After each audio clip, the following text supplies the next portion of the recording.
Welcome to our Devil. Today we are taking a look at r/am I the antagonist.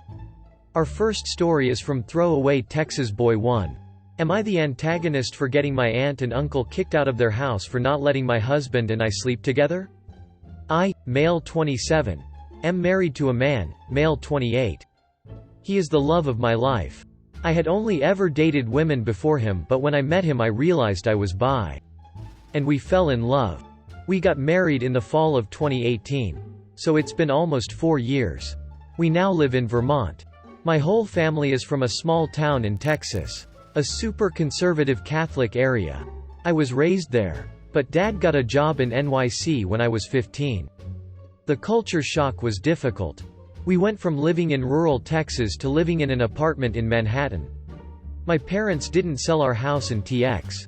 They allowed our aunt and uncle who just had their third child to move in while charging them a small rent. In college when I came out as bi, my brother and dad were very supportive. My mom needed some time to accept. The rest of my family reacted poorly at first but came around. During visits we stayed with my aunt and uncle at my old house.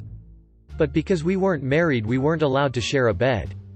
We didn't argue. We both would rather make peace. Visiting since. Instead of staying with my aunt and uncle we would rent a motel room. During COVID we did not visit them. But this summer, my parents and bro decided to go visit my hometown again for 2 weeks. And invited my husband and I. I wanted a motel again but my aunt and uncle insisted my brother, husband and I stay with them. The first night sleeping situation was being discussed after my cousins went to bed. My aunt and uncle wanted me and bro to take the spare bedroom. Husband on couch. All three of us took issue with that. They snapped that we were not really married because we were gay. And that they had children in the house. They said that it would be a bad influence on their kids. This hurt my husband's feelings and he started crying and ran out of the room. When my husband ran out, my uncle had the audacity to start laughing. That's when I saw red. I started cussing them out so loudly that my young cousins came to investigate. I told them that if they didn't go apologize to my husband, immediately then I was going to tell my dad what just happened. And I was going to make sure to have them kicked out of the house, that was still in my parents' name. My bro seconded everything that I was saying. They started backtracking and saying that we were still welcome in their house but that we had to follow their rules. I responded that it wasn't really their house. I told them they were going to be homeless if I had my way. The kids started crying cause they heard me say they were all going to be homeless. So we left. My husband was on the porch crying. I promised him that I would never subject him to that again. I told Dad what happened. To say that my dad was angry would be an understatement. He served them a notice of eviction for 60 days. I have been getting calls and texts and Facebook messages from my family calling me off. I want to know, am I the antagonist for allowing my young cousins to end up homeless? Is it fair that they have to pay for what my aunt and uncle said to me and my husband? Comment by Lizafor. Not the antagonist. They insisted a hotel was not needed and then decided to disregard your marriage. The whole, not married so separate rooms thing was clearly an excuse before as well. It's entirely your father's decision who to let the house to. And you're within your rights to tell him what happened. Just because he reacted as you expected him to doesn't make you an awe.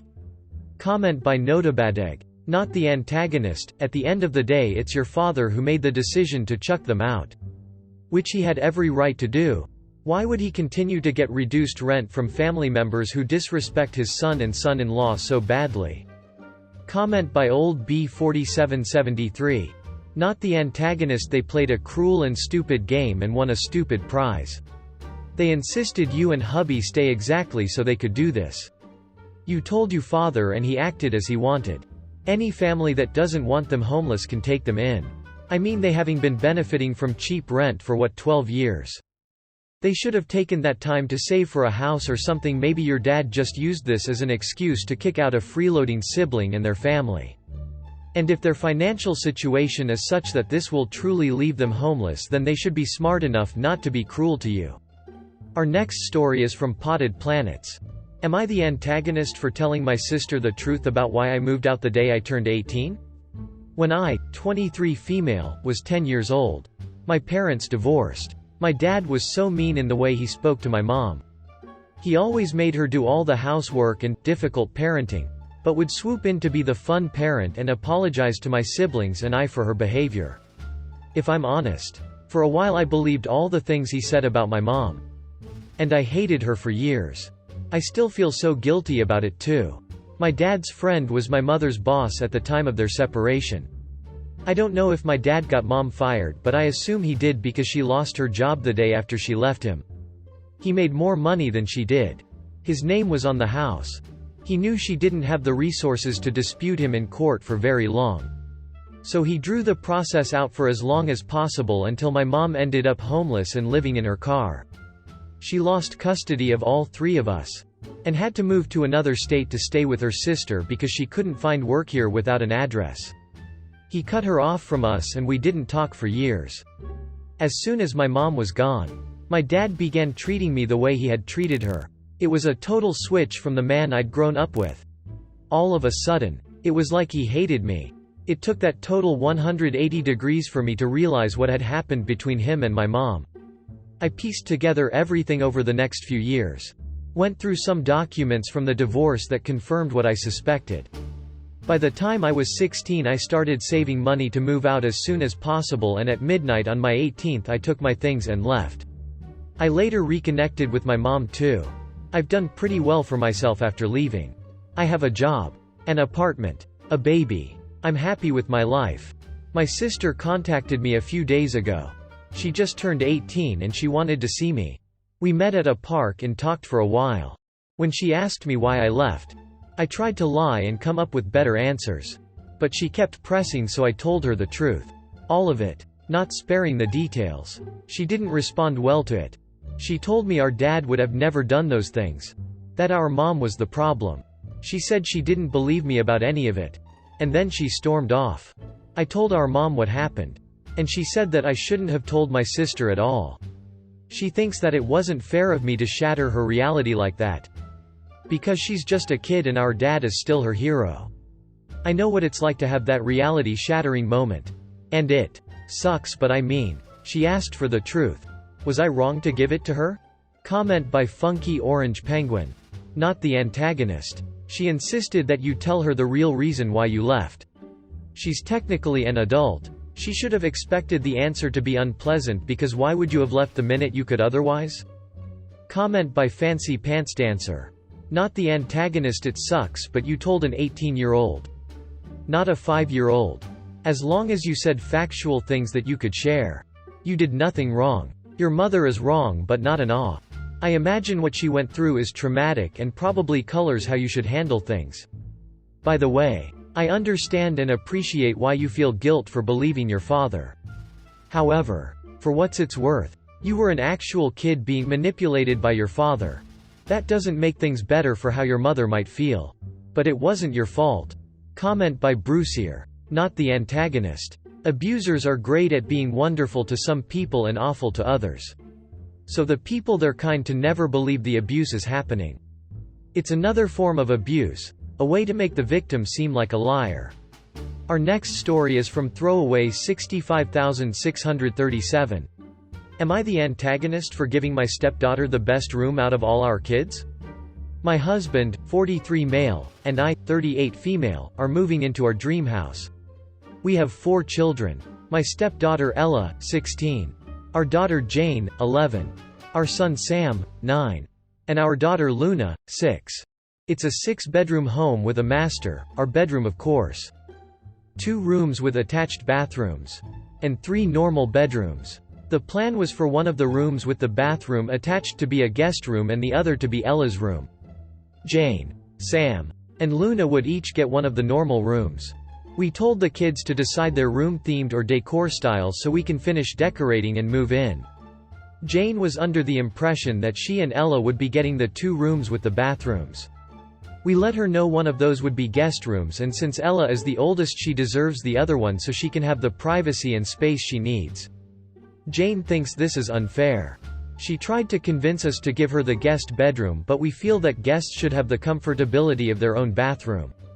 There is also a bathroom right by Jane's room that will be hers that she can decorate how she wants / can be her own bathroom, it's just not attached. Sam and Luna will share a bathroom. She then brought up that Ella is only here every other week, so the room is just sitting there for days at a time. We said that did not matter and she still deserves the room because of her age, and when she leaves for school, college, they can switch. Jane has not been handling this well, and a few family members she's spoken to think I'm putting someone else's child over my own. But I've been raising Ella since she was a baby. Jane has struggled with some jealousy over Ella's 2 birthday parties and some other things she gets double of. Her mom is high conflict, so we all have minimal contact with her and do things separately.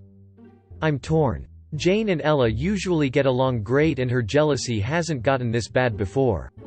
Are we handling this all wrong? Am I the antagonist? Edit. To clarify, Jane still has her own bathroom she can decorate however she wants that nobody else will use, it's just not attached to her room. Her issue is she wants it to be attached to her room. She still has a walk-in closet and lots of space.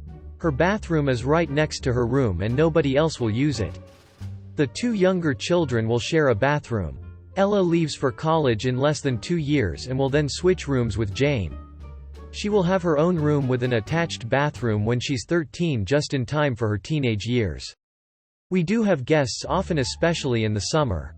It's not super rare and hypothetical. Info. We have guests often, including their grandparents who have a hard time getting around sometimes. They come by pretty frequently to hang with the kids / take care of the younger kids. Edit 2. Jane is also 11. She does not need an ensuite bathroom more than adult guests. She still has a private bathroom and will have an ensuite at 13, which she does not need, once Ella leaves for school. I do not want to raise brats and feel that if she cannot accept a private bathroom that's not attached to her room for 2 years until her sister moves out, maybe she doesn't deserve the ensuite in the first place? But I do agree with some people under here who have stated it's more than the room, and I have addressed that with her / put her in therapy to work through her blended family feelings. She loves Ella. They get along great, she just gets jealous sometimes because Ella gets 2 birthdays. 2 celebration dinners if she achieves something.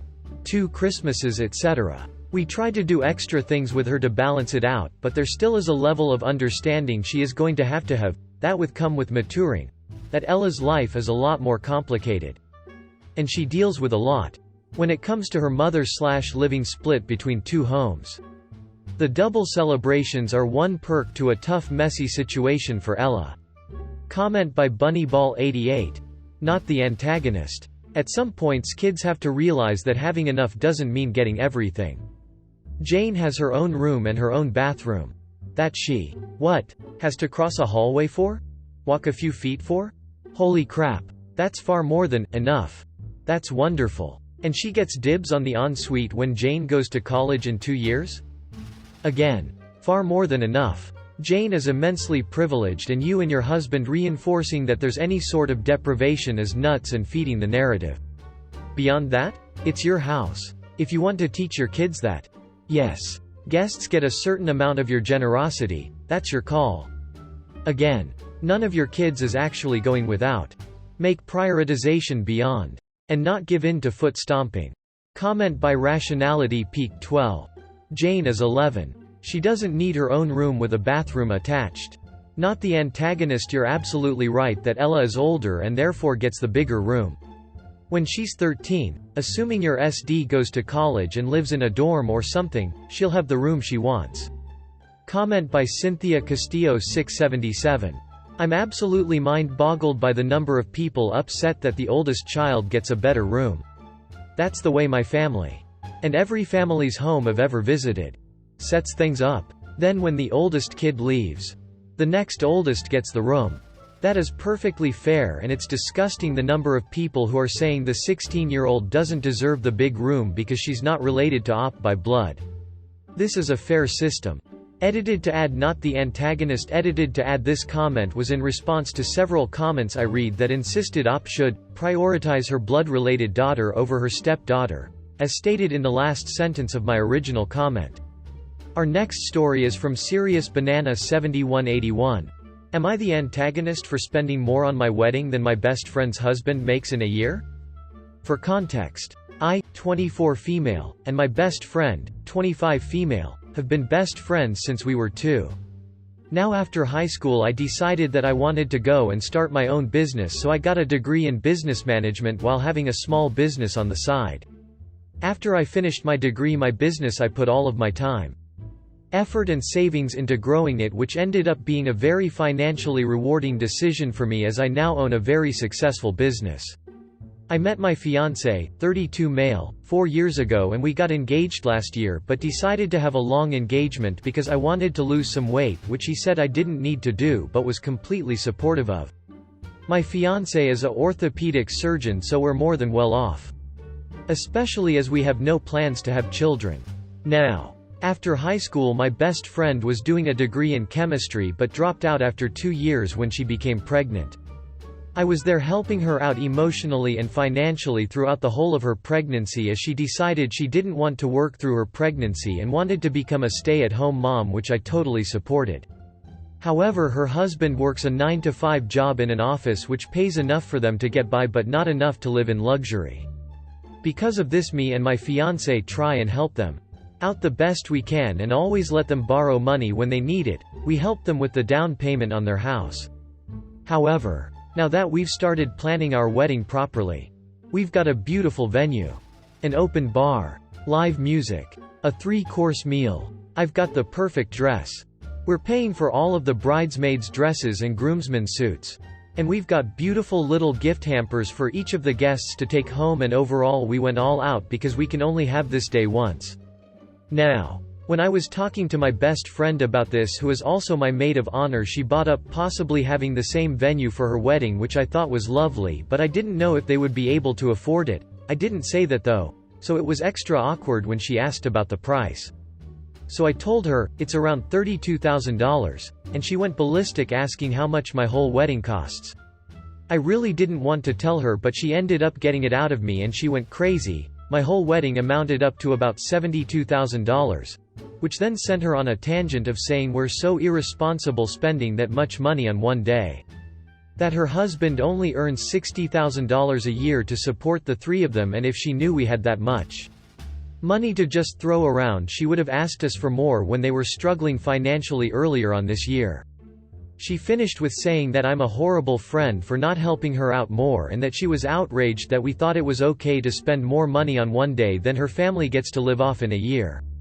I don't think I'm the antagonist, but she's been sending me messages about how inconsiderate I am, so maybe I did go overboard and spend too much. So am I the antagonist? Update. I feel as if adding that without sounding snobbish. But this amount of money on our wedding really didn't put that big of a dent in our bank account due to the savings we have accumulated, and if we wished we could have spent a lot more, which I'm pretty sure my friend is aware of, and it only adds to her anger. We don't live in a huge mansion or anything, just a moderately sized house in a nice neighborhood, and try not to flaunt our wealth or push it onto people. We never discuss it and try to digress if the subject is brought up. We donate 10% of our combined earnings to various charities. I saw some people saying the wedding money could have been donated to charity. But I've asked my friend to step down as the maid of honor. I told her she is welcome to keep the dress and any other gifts we've given to the wedding party, but because of her reaction she is no longer a part of it. And while I do sympathize with her situation, she's not entitled to my financial success. Nor is it my fault for her financial instability. I really hope I wasn't too harsh, because she really did help me a lot over the past year with emotional support when I was having family troubles with my brother and mom. Also, quick note, a couple people said about me calling my best friend's boyfriend her husband, then looking at wedding venues. It's simply because I thought boyfriend sounded juvenile and baby daddy seems a bit harsh, but thanks for your concern. Comment by Just ASW. Not the antagonist. She's not treating you as a friend. She's treating you as her bank account. No one has the right to demand you spend your hard-earned money on them. The entitlement of this woman is through the roof.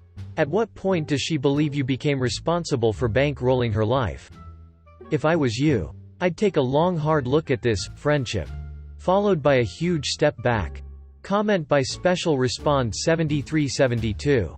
Not the antagonist. Wow, she is entitled. Her finances are not your responsibility. She has chosen to be a stay-at-home mom. And to not complete college.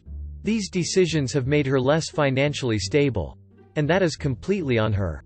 Frankly, it's extremely kind of you to have helped them at all in the first place. Comment by J. Hercules. Not the antagonist. She made the decision to be a stay-at-home mom. You've gone beyond being a friend by financing her pregnancy. Our next story is from Sister Feud 1927. Am I the antagonist for telling my sister I hope she never has kids? I'm 22 female. I have 3 twin boys and I had a baby girl not even 2 days ago. My sister, Jody, is 34 and has been suffering with infertility for the past 10 years. As well as repeated miscarriages. I used to feel really bad for her and also a bit guilty as I got pregnant twice while being on contraception. It caused some tension between us when I was pregnant with my twins because she was jealous.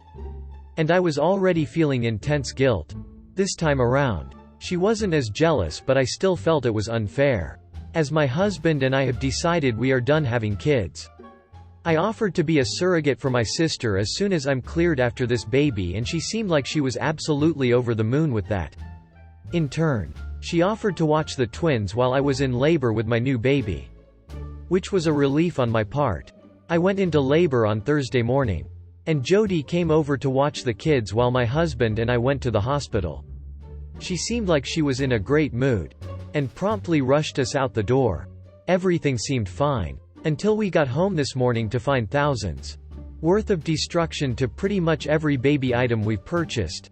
Even the crib mattress was torn open. Everything was ruined.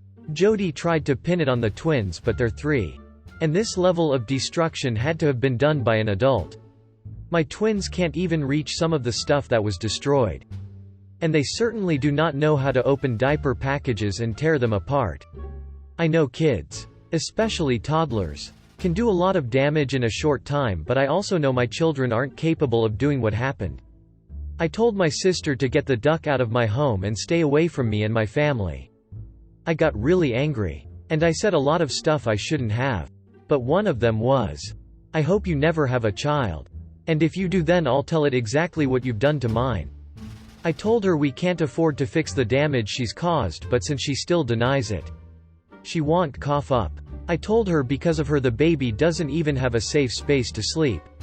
My parents caught wind of what I said.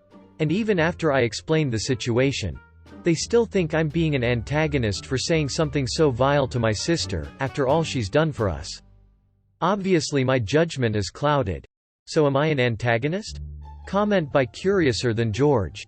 Not the antagonist. You might want to call the police and at least get a report filed for the destruction of property if it isn't too late. Then you can file an insurance claim. You realize that your children aren't safe around your sister. Right? She needs help. Immediate help. Are your parents aware that their daughter destroyed their grandchild's bed? And clothing? And diapers? Comment by Carmel Fan. Not the antagonist. Seriously consider filing a police report. And don't ever let her in your home or near your children again. Comment by S. Binjax. Not the antagonist. Your sister is deeply disturbed. Your parents probably don't understand the breadth of what happened. Take pictures. I'd say this merits some kind of legal action. But I wouldn't know where to start.